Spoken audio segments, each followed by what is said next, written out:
nombre es Lisset Paola Marrubo Luna. Soy estudiante del primer semestre de la maestría en educación en la Corporación Universitaria Iberoamericana. Y quiero que te imagines esta escena. Imagina que estás en un salón de clases y es la clase de matemáticas. El profesor en el tablero está explicando el tema fundamental y lo importante que son las fracciones. Está aplicando la suma, la resta, la multiplicación y división de fracciones. Y los estudiantes están copiando, copiando y copian todo lo que el profesor está copiando en el tablero. Ellos lo transcriben a su cuaderno tal cual como el profesor lo está haciendo en el tablero. Ahora la pregunta es, ¿realmente están aprendiendo o solo están repitiendo el procedimiento?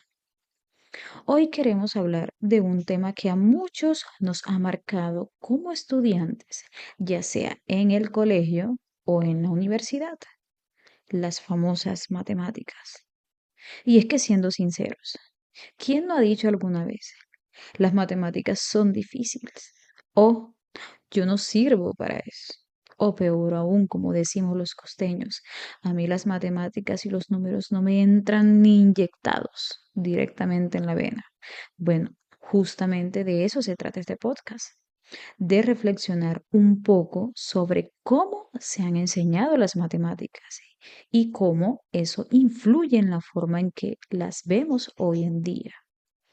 En ese podcast quiero reflexionar sobre cómo esta situación tiene relación con la educación bancaria propuesta por Paulo Freire y cómo este modelo sigue presente en la actualidad. Este podcast está desarrollado en 4 momentos. Entonces, en el primer momento vamos a recordar cómo nos enseñaron las matemáticas a nosotros. Ahora, si nosotros nos ponemos a pensar, antes las clases de matemáticas eran muy repetitivas. Era como copie del tablero, haga 20 ejercicios y memorice la fórmula. Por ejemplo, nos enseñaban a resolver operaciones, pero casi nunca nos explicaban para qué servían en la vida real. Entonces uno aprendía por cumplir y no porque entendiera. O también yo resolvía los ejercicios porque si no los resolvía, entonces cuando llegaba a la casa y estaba la actividad incompleta, me pegaban.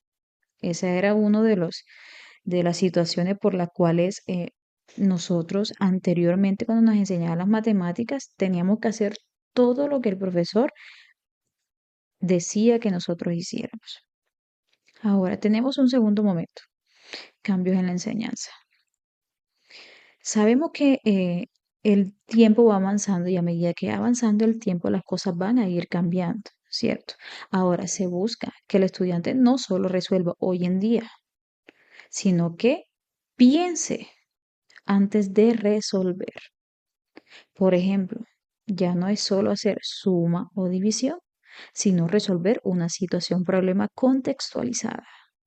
Si tienes cierta cantidad de dinero, por ejemplo, si tienes cierta cantidad de dinero, ¿qué te alcanza para comprar? ¿O qué te hace falta para comprar lo que tú quieres? También podemos encontrarlo en otro ejemplo contextualizado.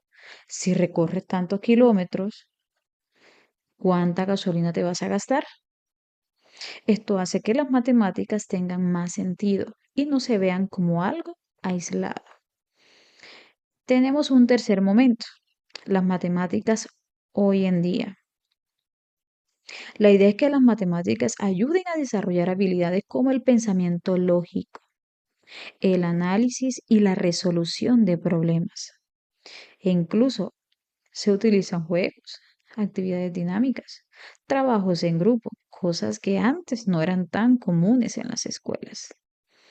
Y algo muy importante, se reconoce que todos aprendemos de manera diferente. Entonces ya no se trata de que todos hagan lo mismo al mismo ritmo.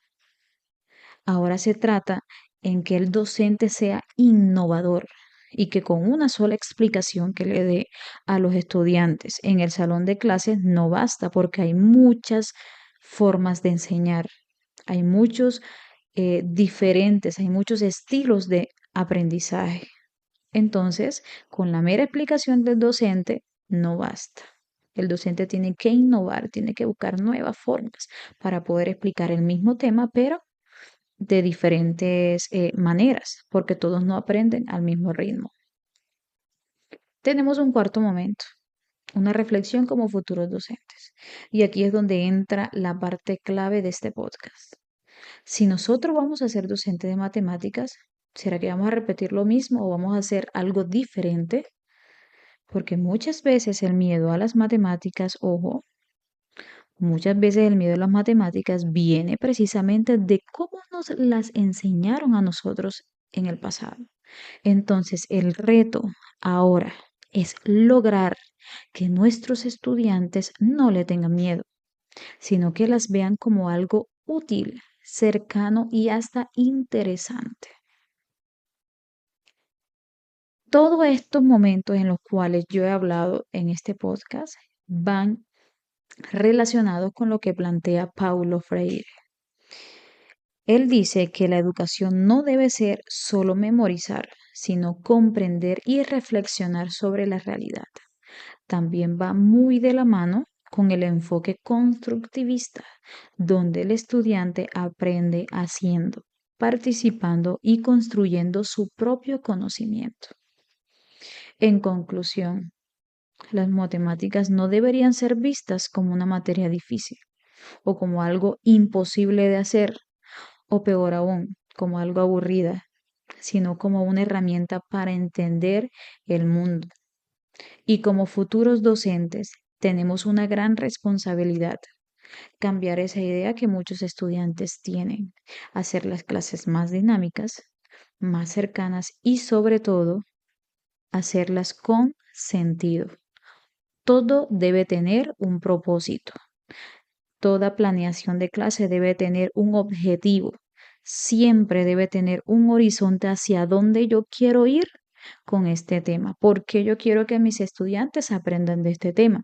Porque este tema debe ser importante para que ellos aprendan a resolver situaciones, problemas contextualizadas. Siempre debe haber un horizonte en mis clases. Con todo esto, yo quiero darles a entender que las matemáticas es algo fundamental y es algo primordial en nuestras vidas. Siempre lo van a hacer en el colegio, en la universidad, cuando ya sea adulto, siempre van a ser importantes. Y todo influye en la manera en que el docente las enseña. Bueno, esto fue todo por hoy. Gracias por escucharme y espero que este espacio les haya hecho pensar un poquito diferente sobre las matemáticas.